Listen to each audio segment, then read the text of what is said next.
This is the IELTS listening test, created and published by IELTSonlinetests.com 2025. You will hear a number of different recordings, and you have to answer questions on what you hear.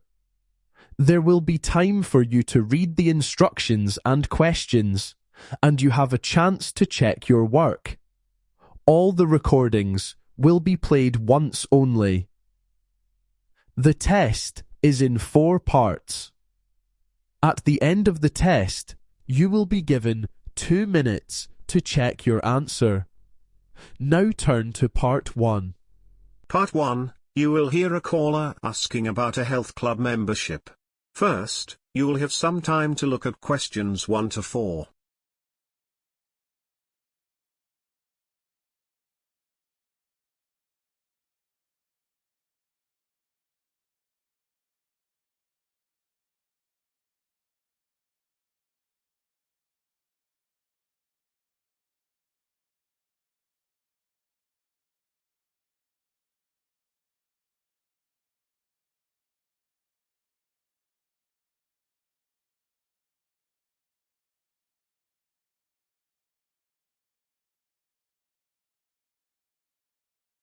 Now listen carefully and answer questions 1 to 4.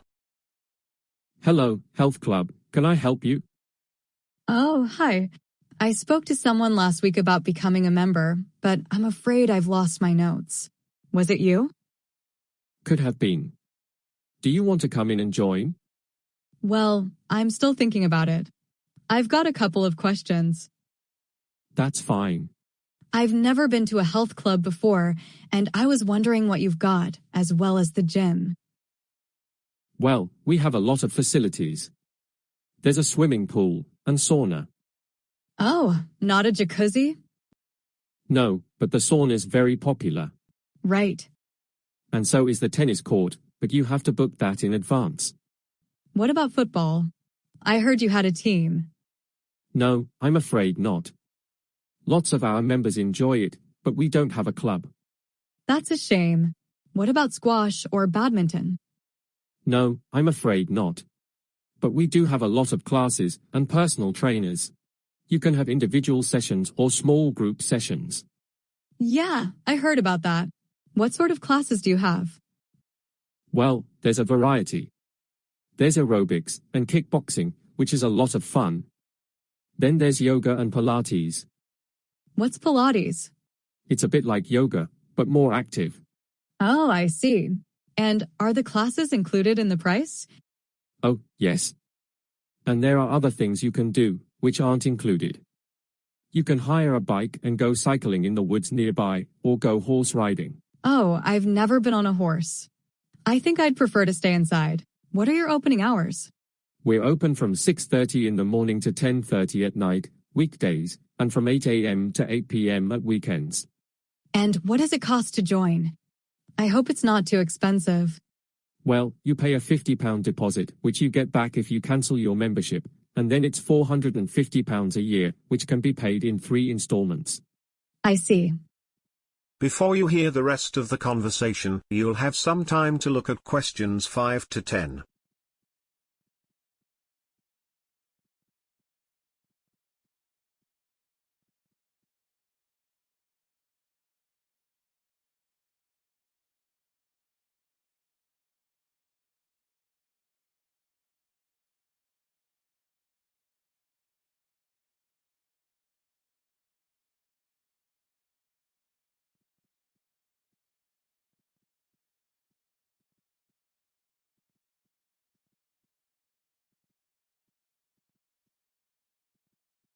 Now listen and answer questions 5 to 10. And what's the procedure for joining? Well, you'll need to come into the club and speak to one of our staff. We'll ask you to fill a form and we'll take your details. We'll also ask you to choose a password for the members' website. The members' website? Yes, you can book classes online and read our monthly magazine. Oh, I didn't know you had a magazine. Yes, we have articles on health and fitness, as well as nutrition. We also have local information and a section on medical matters, which is written by our in-house doctor. Oh, that sounds good. I'm not sure when I'll be able to come in. What time are you there? I work every day except Thursday. I start at 3 and finish at 11. I'm meeting someone tomorrow, but I'll be free after 4. Okay. I'll try and make it tomorrow, but I'll have to let you know. Fine. Just leave a message for me if I'm not there. Oh, I didn't ask your name. It's Susan. Susan Turner. Oh, I forgot to ask you. What's your website address? Oh, it's just our name, Health Club, all one word, no spaces, then .com. Okay, thanks. And what's your telephone number? Let me see. It's 07792 042 452. No, wait, it's 451. 452 is our old phone number. Let me write that down. That should do. Thank you so much. That is the end of part 1. You now have 30 seconds to check your answers to part 1.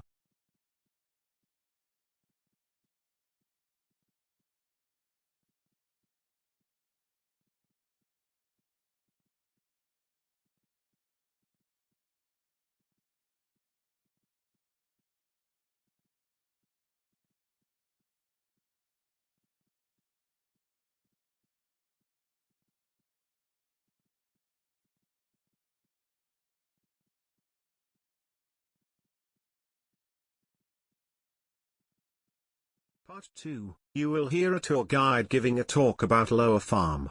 First, you will have some time to look at questions 11 to 16.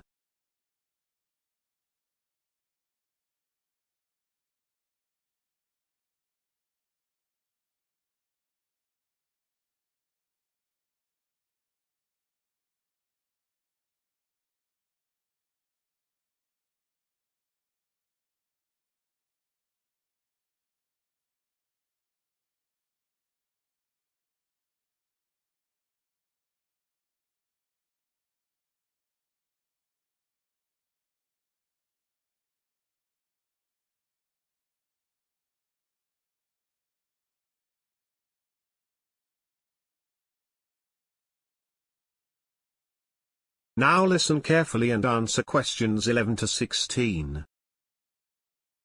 Good morning. I'm delighted to see so many of you here. I hope you'll all enjoy the guided walk around the farm, and that you'll come back to join in some of the other activities, too. My name's Julia, and I'll tell you all about the farm and the trust that owns it. The farm is called Lower Farm, and it's been in the Cartwright family for over 100 years. John Cartwright, the current owner, runs it, and his wife, Alice, looks after the farm shop. We'll visit the dairy section, where they produce a variety of cheeses and yogurts using milk from their cows. Then we'll move to the orchard, where you can see rows of apple trees and even try your hand at picking some fresh fruit. Unfortunately, the livestock area won't be included in the tour today due to ongoing maintenance, but if you come back next week, this area will be open again.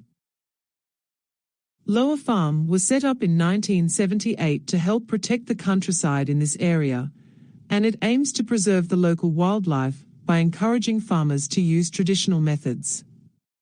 These methods have also played a vital role in protecting a threatened bird species, the kakapo. By avoiding the use of pesticides, kakapos could safely build their nests and raise the young, without the risk of chemical exposure. In the future, the farm also aims to provide more food sources for the kakapos during winter, so that they don't have to travel long distances in freezing cold temperatures, often leading to a decline in their population. But the kakapo is just one out of many farmland birds that face challenges in surviving. The decline in farmland birds around the world can be due to many reasons, including climate change, as the weather becomes either too hot or too cold for their survival, and hunting. However, the main factor, as research suggests, is the loss of habitat. Over the years, modern farming techniques have drastically changed the natural landscape, leaving the birds with fewer places to find food or shelter. That's why, to the left of the dairy section, there's a large field. We intend to use it to build a bird reserve, right here in Lower Farm. What will it be called, you ask? We considered naming it after the farm's original owner, Joseph Cartwright. However, it was his wife, Barbara Randa, an avid birdwatcher, that came up with this idea. So, after much deliberation, we decided to honor her by naming the reserve after her. We chose her nickname, Barra, as it is easier to pronounce. And here's another new development. We are planting new hedges along the edges of fields. In collaboration with New Zealand's Agriculture Department, experts will be visiting us to provide recommendations on how we can use these hedges to attract more wildlife, particularly birds and insects. We've also agreed to let experts collect soil samples for further analysis. However, due to insufficient funding, that plan will be paused for now. Finally, if you'd like to take a walk along the river, feel free to do so. But please be aware that the riverbank is quite soft and muddy, so you might want to roll up your trousers to keep them clean. Of course, you can take off your shoes and walk barefoot, but do keep in mind that your feet will likely get quite dirty, so I wouldn't recommend it.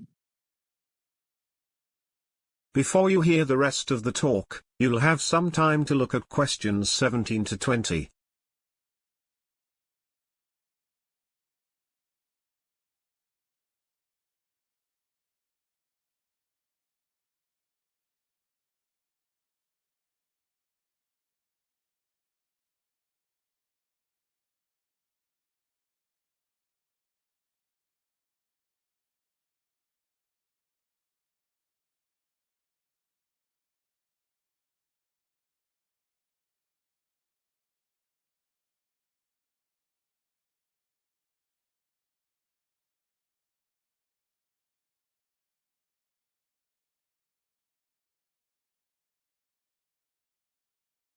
Now listen and answer questions 17 to 20. As some of you may know, the Lower Farm project was established with the help of several funding sources, each contributing in different ways. Initially, there was some support from the New Zealand Wildlife Trust, which provided small grants annually. Although these funds were quite limited, their thoughtful advice and guidance have proven to be truly invaluable. Similarly, the government showed interest in the project, but their involvement focused more on policymaking rather than direct financial support. The project's main funding, however, came from the sale of farm produce, which helped us fund various activities. Additionally, the local council stepped in with significant financial assistance once they recognized the farm's efforts to preserve the countryside and promote ecotourism in the area. This funding played a crucial role in covering operational costs and efforts to protect wildlife. Finally, while donations from tourists visiting the farm have been helpful, and it's by all means a very large amount, they only account for a small portion of the overall funding, as we mostly only receive tourists in spring and summer. The majority of tourists who visit us hail from Asia, with countries like China and Japan being top contributors. These visitors are often interested in our local farming methods and wildlife conservation efforts. We also get a significant number of tourists from North America, particularly the United States and Canada. While we do see some visitors from Europe, the numbers are smaller compared. Tourists from South America are also quite rare. Interestingly, while we are located in this part of the world, visitors from New Zealand and Australia don't make up a large percentage of our tourists either. Many locals and nearby residents don't see it as a priority destination, though we are working to change that. Edited at 0:40. That is the end of part 2. You now have 30 seconds to check your answers to part 2.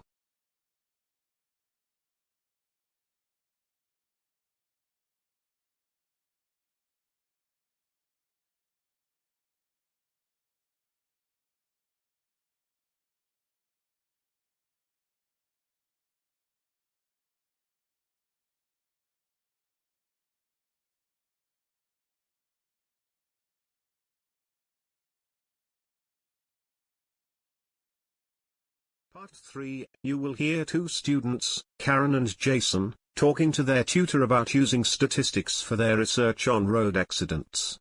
First, you will have some time to look at questions 21 to 26.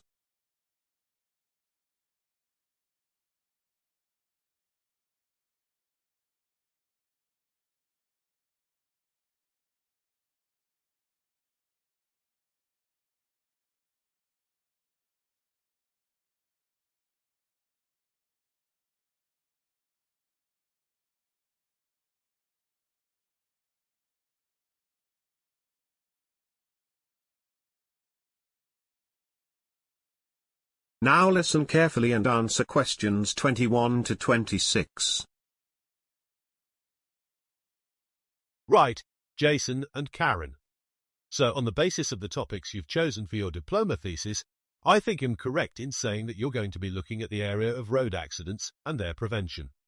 Yeah, that's right. Okay, so I'd like to hear some more about what you're planning to do and what you're hoping to get out of it. But we can also look at it in practical terms, and whether it's all feasible, and that sort of thing. So, who'd like to start? I will, if that's okay. I've been looking at an area of statistics, the age of car drivers, and whether there's any correlation between this and road accidents. I think this would be very useful, especially when you think about all those statistics which show that there's a very high proportion of road accidents involving young people. Yes, but you have to remember that there are lots of young people on the roads. So, I think you need to find some way of refining your data in some way. Oh, right. I thought you were going to say that the statistics aren't very reliable because they're just based on insurance claims I got from the police. Well, that's something you'll have to look at, of course. But I think you also need to think about finding a way to make the data you've got more accurate, more generally. So, how will you start your project? I've been brainstorming ideas, but I'm not sure I'm on the right track. That's okay, it's a big topic. What area are you focusing on?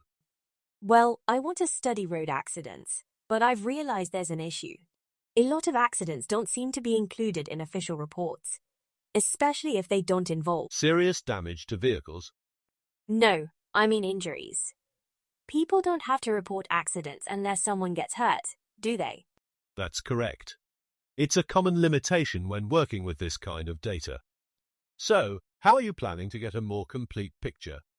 I've already started looking at statistics from different places, government reports, online databases, and even some news articles. News articles might not be the most reliable, but the other sources sound good. Are you planning to do any of your own research? Yes, I thought I'd send out questionnaires. I was thinking of starting with people I know, and then maybe reaching out to local community groups. That could work, but be careful. It's easy to get responses only from certain groups, like people your age or from your area. You need a mix of ages and backgrounds. That's a good point. Maybe I could also interview focus groups to get detailed opinions. Interviews might be helpful, but they're more time-consuming than questionnaires. Focusing on getting a diverse range of questionnaire responses instead. Okay, I'll do that. Oh, and I'm also planning to compare accident rates between different areas. But I'm feeling a bit lost on how to interpret the statistics. That's understandable. You'll probably need to refine the data, like breaking it down by factors such as weather, age of drivers, or time of day. That sounds complicated. It can be, but even a basic comparison between areas could show interesting patterns. We can review the data together when you're ready. Thanks, that would really help. Before you hear the rest of the conversation, you'll have some time to look at questions 27 to 30.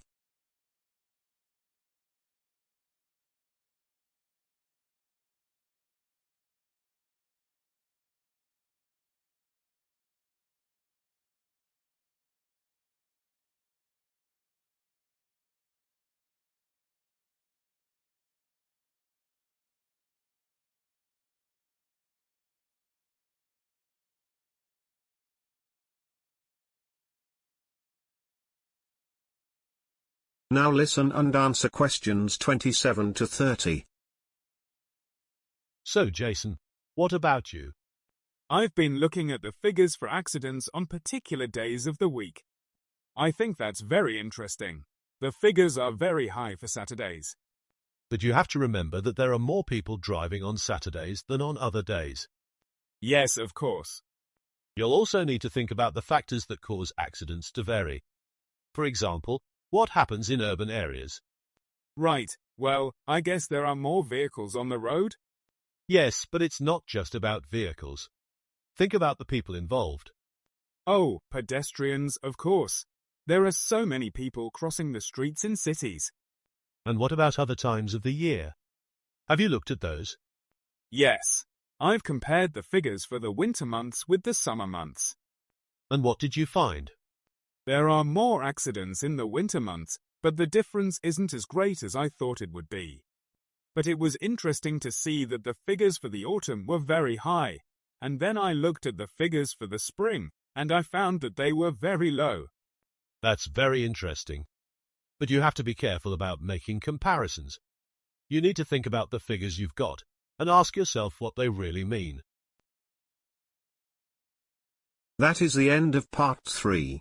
You now have 30 seconds to check your answers to part 3.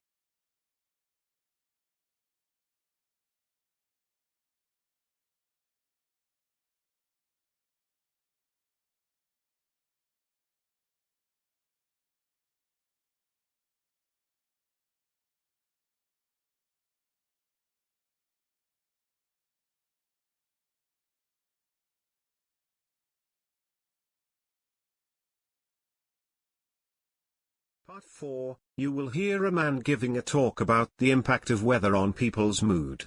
First, you will have some time to look at questions 31 to 40.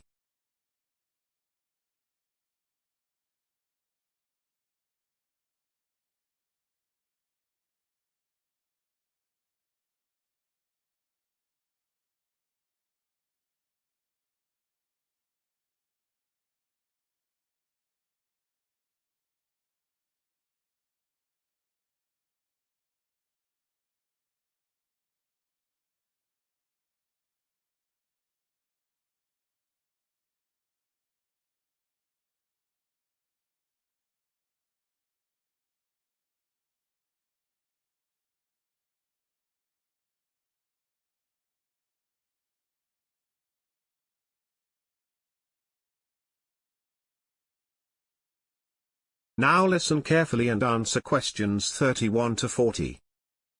Good morning, everyone. Today I'll be discussing the impact of weather on people's mood, focusing on how it influences emotions, behaviors, and perceptions, with variations depending on climate and individual experiences. Let's begin with sunlight, one of the most influential factors. Sunlight is essential for the production of serotonin, a hormone that improves mood and promotes feelings of happiness and calmness. In regions where sunlight is scarce during winter, such as northern countries, people often experience seasonal affective disorder, or SAD. This condition can lead to sadness, fatigue, and irritability. While artificial light can help alleviate these symptoms, it's not as effective as natural sunlight. Moreover, a lack of sunlight can disrupt sleep patterns by affecting melatonin production, further impacting mood and energy levels. Now, let's consider temperature, which has a wide range of effects. Moderate warmth tends to encourage sociability and relaxation, motivating people to spend more time outdoors and engage in social activities. Conversely, extreme cold can lead to feelings of isolation, especially in areas where heating systems are unreliable.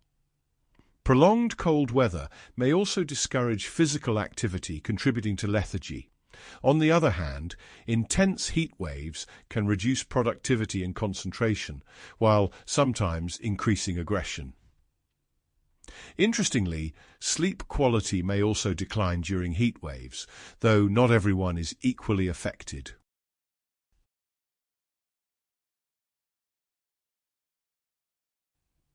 Next, we have humidity, another critical factor. High humidity levels often make people feel uncomfortable, reducing both physical and mental motivation. However, people who live in consistently humid environments sometimes adapt and report feeling more relaxed in such conditions. Drier climates, by contrast, are often associated with higher energy and better focus, which is why some individuals thrive in arid environments. Moving on to rain, this weather condition evokes mixed reactions. For some, the sound of rain is soothing, making it easier to relax or concentrate. Others, however, find rainy weather gloomy and demotivating. In regions where rain is frequent, people often adapt, becoming less affected by short-term weather changes. However, the disruption of outdoor plans due to rain can still lead to frustration, especially for those who rely on outdoor activities for leisure or exercise. Finally, let's discuss wind, an often overlooked element. Strong winds can generate feelings of unease or restlessness, particularly if they persist over long periods. In coastal areas where high winds are common, they can even interfere with communication or outdoor events. On the other hand, gentle breezes are generally calming and may enhance feelings of tranquility, especially during warm weather.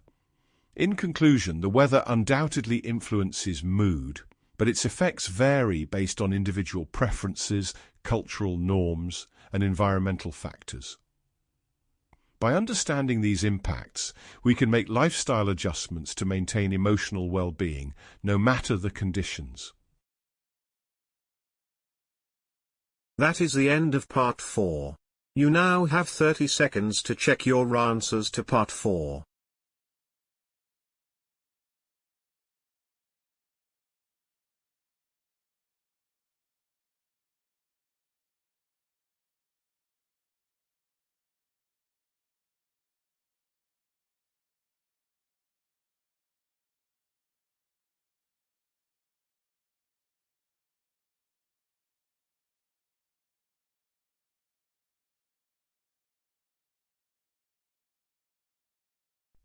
That's the end of the listening test. You will now have 2 minutes to check your answers.